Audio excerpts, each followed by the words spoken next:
Hey there, welcome to LSAT Demon Daily. I'm Nathan Fox. With me is Sara Kamouni. Sara is an LSAT Demon teacher. She's a Harvard 1L. How you doing, Sara? I'm doing well, thanks. It's coming up to the end of our second semester of law school, and I'm still here, and that's all I can really ask for. How are you doing? I'm I'm doing great. We were catching up just a little bit before we started recording, and you said things like the 1L year. You said it felt like it was, or the first semester anyway. You said it felt like it was a hazing ritual, and you said you felt like you were inside a blender. Why don't you talk a little bit more about that? Yeah, I think what I was trying to express is that it is a lot of work all the time, and it really, really feels like a test of how much you want to be there, to be honest. So definitely not a decision to be undertaken lightly. I can still say at this point that I'm enjoying myself and I'm really happy with my experience so far, and I don't have regrets, but I think my work-life balance has regrets on my behalf because man, I don't even know if I've ever worked this hard, ever, for any reason, like not in a full-time job, like not in any other context where you're just constantly having to operate at such a high level all the time. Can be very challenging. Yeah. Yeah, it's like you have to take the words as seriously as you take them on the LSAT, which is like almost the only lesson of the LSAT is read it carefully and understand what it says. You have to like really understand these words. You have to read them and figure out what they mean. Law school is like that. And you're learning all this weird arcane legal mumbo jumbo that has evolved over hundreds of years that may or may not make any sense in and of itself. And you are expected to understand it and memorize it.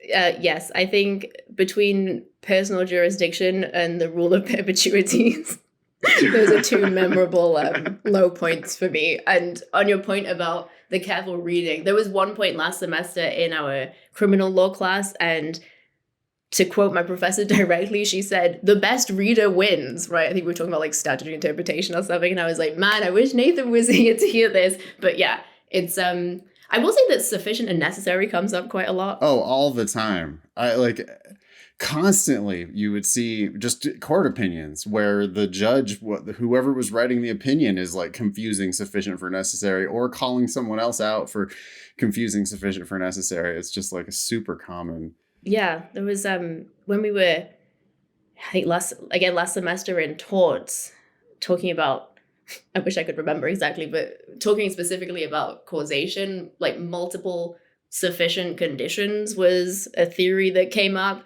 and this professor had like a whole slide trying to really hammer this like necessary versus sufficient thing, and I was thinking, wow, the LSAT has actually saved me to some extent because I think I know what's going on. Well, yeah, I mean, they have a fetish. The LSAT has a fetish for sufficient and necessary conditions for a reason, which is you have to understand that shit. It's like you end up with really dumb decisions if you don't understand the difference between the two. Praise a demon. Wow. Because I would have been lost otherwise. So, okay, so you're a Harvard 1L. You are still a tutor for us. How's the tutoring going?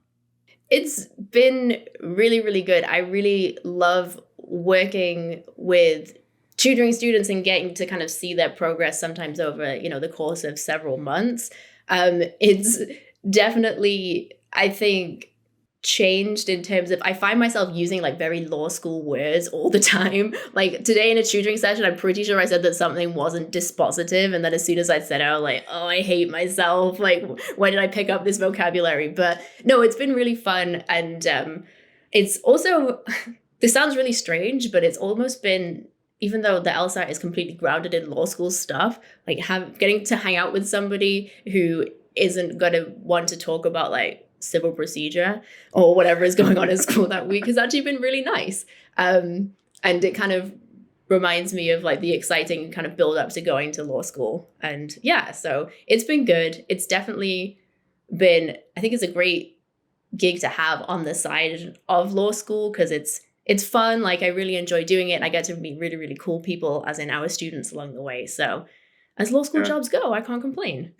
That's amazing. What are you doing this summer? This summer, I'm working at a asylum seeker advocacy nonprofit that has like an alternative legal services model where it's fully remote, and they have like a membership base of asylum seekers. Like 250,000 asylum seekers are members of this organization, and by becoming members, they get to kind of direct as a community the impact litigation that the organization pursues, and also get access to all types of pro se resources and like high quality information about the asylum process, which is often like really hard to come by. So I'm really excited about it.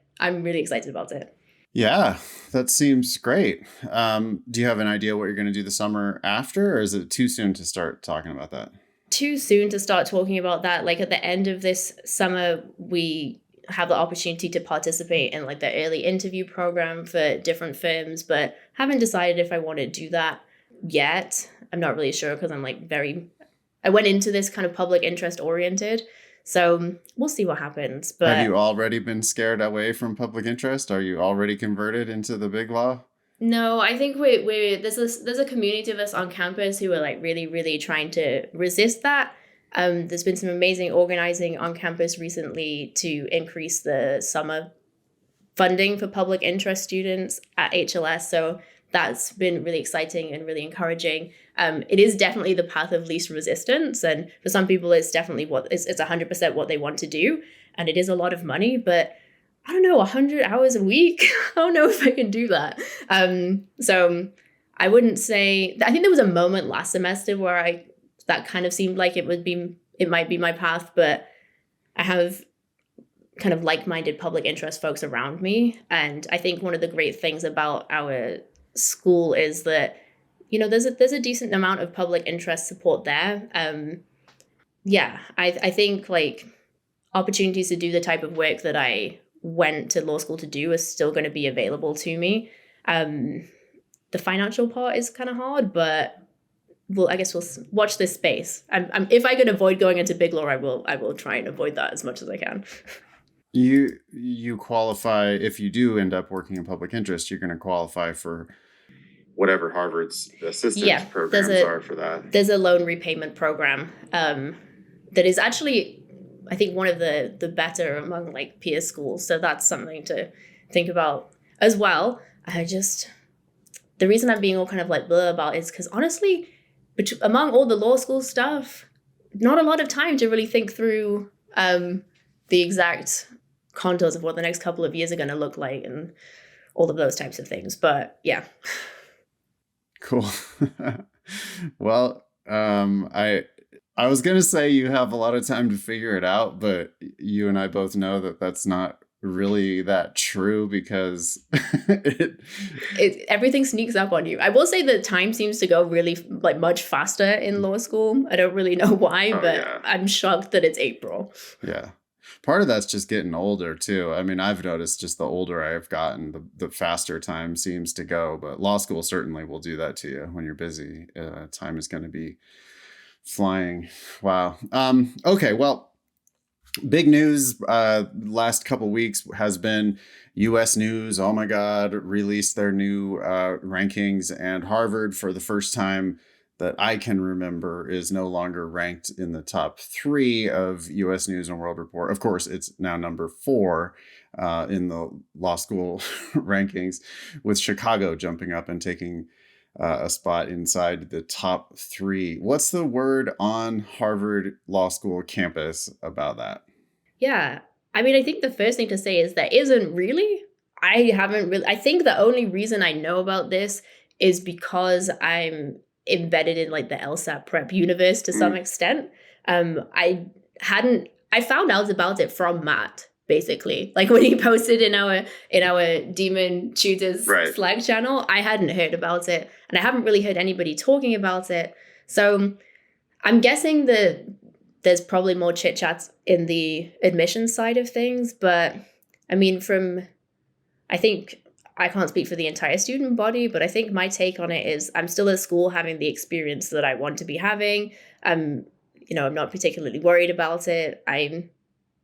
If there are substantive, I'm using another law school word, but if there's like, real concrete reasons why they slipped in the rankings, and there's, things that the HLS administration can do to, improve students' experience, then I hope they do those things. But overall, I don't think it's really had too much of an effect on anybody at school. Like, I don't think anybody's sitting thinking, oh God, I'm not going to get the job that I want anymore, or my resume isn't going to have the same impact as I thought it was going to have. Those types of things. I really don't think that's on anybody's mind, to be honest. And all the schools around it are incredible schools. I think everyone is always going to be. There's always going to be some. Maybe someone goes up one, maybe someone goes down one. I don't know that it really means too much, to be honest. Yeah. You're still at Harvard actual law school. I mean, whatever US News ranks you, you're still at Harvard Law School.